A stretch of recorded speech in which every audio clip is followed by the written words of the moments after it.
विद्यार्थी मित्रांनो, सह्याद्री ट्युटोरियल्स मध्ये तुमचं स्वागत आहे. व्हिडिओच्या सुरुवातीलाच मला तुम्हाला धन्यवाद म्हणायचं आहे. कोणत्या गोष्टीबद्दल?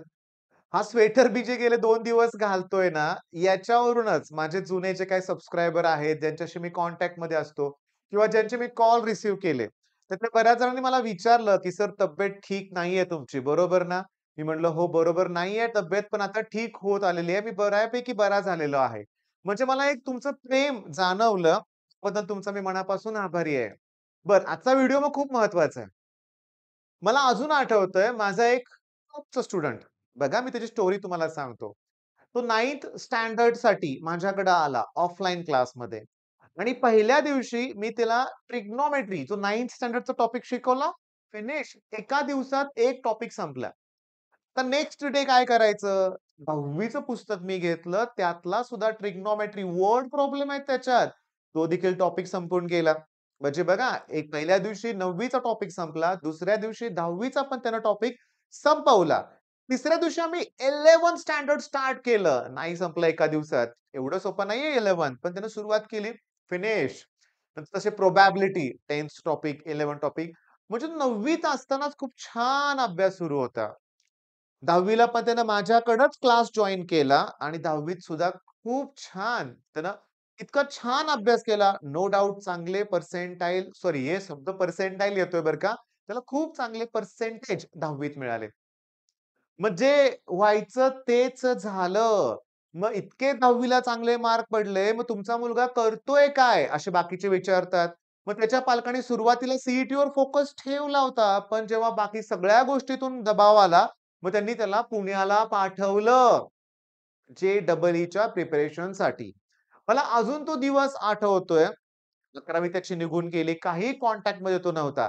12th पण निघून गेली होती जवळपास म्हणूया आपण आणि त्यानं साताऱ्यात ॲडमिशन घेतलं होतं. क्लास पुण्यात, कॉलेज साताऱ्यामध्ये. क्लास जे-ई-ईचा तिथं एन-सी-ई-आर-टी मधून तयारी होते आणि कॉलेज कोणतं? State board. मला अजून आठवतोय, माझ्या क्लासच्या पार्किंग एरियामध्ये तो आला होता, थांबला होता. मुलांनी मला सांगितलं, "सर तो आलाय भेटायला." मी गेलो. मला बघितल्यानंतर त्यानं रडायला सुरुवात केली होती. अगदी हुंदके देऊन म्हणूया आपण. मी म्हटलं, "काय झालं?" तो म्हणला, "सर मी आजच्या पेपरमध्ये एका मार्काचंही लिहू शकलो नाही. मला नाही अभ्यास झाला. माझा होत नाहीये अभ्यास. मी केलाय अभ्यास, पण बोर्डच्या एक्झामचं काहीच मी केलेलं नाहीये." मी पटकन त्याच्या पालकांशी बोलून घेतलं आणि त्या पालकांना मी रिक्वेस्ट केली, "राहू दे जे-ई-ई. पहिला इथं बोर्डची प्रिपरेशन केली पाहिजे." मग त्यानं माझ्याकडं सांगतो तुम्हाला, माझ्या ऑफलाईन बॅचमध्ये तो येऊन बसायला लागला. ऑनलाईन आपली संघर्ष बॅच असते तुम्हाला माहिती आहे, ती पण त्यानं जॉइन केली. एक ऑब्व्हियसली हुशार होता ना, त्याच्यामुळे काय झालं, की दिवाळीच्या काळात तो माझ्याकडे आला फर्स्ट सेमेस्टरच्या अगोदर म्हणूया त्या दरम्यान हां, म्हणजे फर्स्ट सेमेस्टर दरम्यान. 1-1.5 महिन्यात त्याला पुन्हा कॉन्फिडन्स आला. बोर्डच्या एक्झाम्स आता जमतंय. आता काही प्रॉब्लेम नाहीये. हुशार होताच. पण पुन्हा जे पहिला अटेम्प्ट पुन्हा पुण्याला गेला. सांगतो जे पहिल्या अटेम्प्टमध्ये फक्त 75 पर्सेंटाइल स्कोर आला. फक्त किती?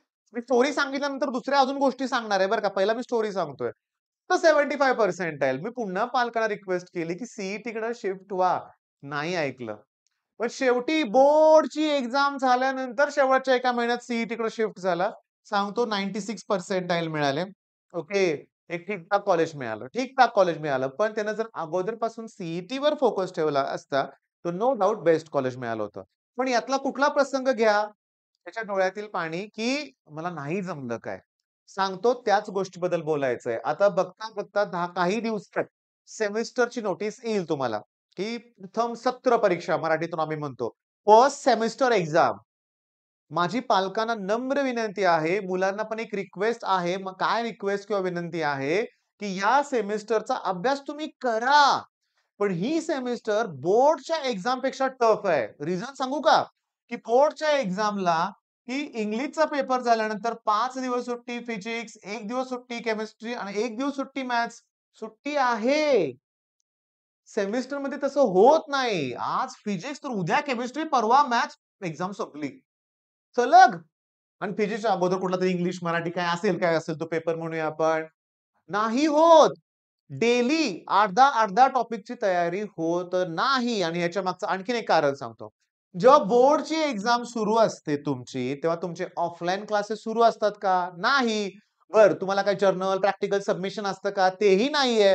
तुमचं ऑनलाईन लेक्चर कुठलं बॅकलॉग भरून काढायचा असतो का? तेही नाही. तुम्ही बोर्डच्या एक्झाममध्ये फुल्ली फोकस जो करता, तो त्या बोर्डच्या एक्झामवर करता, प्लस सुट्टी आहे आणि सेमेस्टरमध्ये उद्या तुमचा फिजिक्सचा पेपर आहे. मला अजून आठवतंय साताऱ्यातले माझ्या काही मित्रांचे क्लासेस आहेत. ते मला मग सरळ म्हणतात, "कॉलेजच्या एक्झामचं आम्ही काही बघत नाही. त्यांच्या कॉलेजमध्ये फिजिक्सचा पेपर आहे ना, मला काय माहीत नाही. मी मॅथ्स शिकवणार, मी केमिस्ट्री शिकवणार." म्हणजे आलं का लक्षात? म्हणजे ऑफलाईन क्लासमध्ये शिकवणार केमिस्ट्री. उद्या पेपर आहे फिजिक्सचा. काय अभ्यास होणार आहे? बरं प्रॅक्टिकल कॉलेज ज्यांचे असतील, म्हणजे एक्सटर्नल नाहीये, डेली कॉलेज पण अटेंड करावं लागतंय. निदान एक्झामच्या पिरियडमध्ये कॉलेज नसेल असं मला वाटतंय बरं का लक्षात घ्या. कारण आमच्या वेळेस कॉलेज नव्हतं. पण आत्ताचं काय सांगता येतं एक्स्ट्रा लेक्चर्स वगैरे काहीही ठेवतील. मग मुद्दा असा आहे वेळ मिळत नाही सेमिस्टर एक्झामला. त्यामुळे याचा ना अभ्यास करा. मी नाही म्हणत नाही असा अभ्यास करू नका असं सांगायचं नाहीये मला. पण तुम्ही तणाव घेतात काही मुलं. सर टेन्शन आलं, भीती वाटते, काय करू? होईल. अरे नाही, तो तणाव घेऊ नका. होतंय. व्यवस्थित अभ्यास होतो. उरलेले जे दिवस उरलेत की नाही या दिवसामध्ये तुमचा अभ्यास व्यवस्थित होतो. माझ्यावर विश्वास ठेवा. मी अगोदर एका व्हिडिओमध्ये बोललोय पण सी-एस, आय-टी जे काही तुमचे काय असतील टेक्निकलचे सब्जेक्ट किंवा इंग्लिश असेल, दिवाळीनंतर सुरुवात करा. तरी होणार आहे अभ्यास.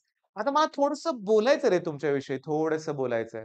मला सांगा हे पॉसिबल आहे का रे, की समजा बघा बोर्डच्या एक्झामला 67 पर्सेंटेज पडलेत. बघा आणि सी-ई-टीमध्ये 99.9 पर्सेंटाइल मिळालं. हे असं शक्य आहे का? मला तुमचं उत्तर हवंय. कमेंटमध्ये सांगा. मग मी माझं मत तुम्हाला सांगेन काय आहे त्याच्यावरती ते. हां, केलं कमेंट तुम्ही? नाही, करा ना कमेंट. मी थांबलोय तुमच्या कमेंटसाठी. ओके. आता मी असं इमॅजिन करतो, की तुम्ही कमेंट केलं असेल. तर आता माझं मत सांगतो, की हे शक्य आहे. हां, शक्य आहे. ह्याच्यामागचं रिझन आहे. मी अशी मुलं बघितलेत, की ते सांगू का, त्यांना पेपर प्रेझेंटेशन जमतच नाही. ते एक्स्ट्राऑर्डिनरी हुशार असतात. ते काय लिहितात ते कळत पण नाही. तपासणाऱ्याला पण त्यांची लँग्वेज नाही कळत. एकदम भारी उत्तर असतात त्यांची. देत नाही तपासणारे मार्क. हां, म्हणून त्यांचे किंवा ते कर्सिव्ह रायटिंग किंवा बरेचसे इश्यू असतात. पण मग हे मार्क चुकीचे आहेत असं म्हणू नका. मी एक व्हिडिओ बघितला होता टॉपरचा इंटरव्ह्यू. ओके. त्याच्या खाली काही लोकांनी निगेटिव्ह कमेंट केलं होतं. पुन्हा त्या सरांनी कमेंट डिसेबल केलं. बरं झालं लक्षात घ्या. पण हे शक्य आहे. मी तुम्हाला सांगू का? तो विद्यार्थी बोलतोय कसा, प्रश्नांची उत्तरं देतोय कसे, त्याचं नॉलेज काय याच्यावरून कळतं रे. त्यामुळे कुणाबद्दल पण निगेटिव्ह कमेंट नको. पण हे असं शक्यच नाही होणार, की तुम्हाला सी-ई-टीत 99.9 पर्सेंटाइल पडलेत आणि तुमचा ग्रुप कसा तरी 45% वर क्लिअर झालाय. म्हणजे पी-सी-एममध्ये 45% मार्क आहे. हे चुकीचं आहे. हे चुकीचं आहे. कारण सी-ई-टीमध्ये 99.9 पर्सेंटाइल मार्क पाडणाऱ्या मुलाचं मॅथ्स तर चांगलं असेल. ओके. मग ही गडबड असू शकते. पण आता होतंय काय? इथे नीट सारख्या एक्झाममध्ये गडबड करतायत म्हणल्यावर सी काय वाटतंय गडबड नाही नसेल झाली का? सांगू शकत नाही आपण. पण तो मुद्दा जरा बाजूला ठेवूया. थोडासा वेगळा विषय निघाला. जस्ट मला आठवलं म्हणून बोललो बरं का मी. बरं मग मुद्दा काय आता? तणाव घ्यायचा नाहीये. आणि सांगतो मला आता असे ॲडमिशन्स मिळतायत माझ्याकडं, की ज्यांची मुलं जे-ई-ची प्रिपरेशन करतायत आणि आता त्यांना अभ्यास करायचा आहे बोर्डचा. मग त्यासाठी आपली संघर्ष बॅच आहेच. फिजिक्स आणि केमिस्ट्री आपण लॉग कॅल्क्युलेशन त्यात एक्सप्लेन करतोय.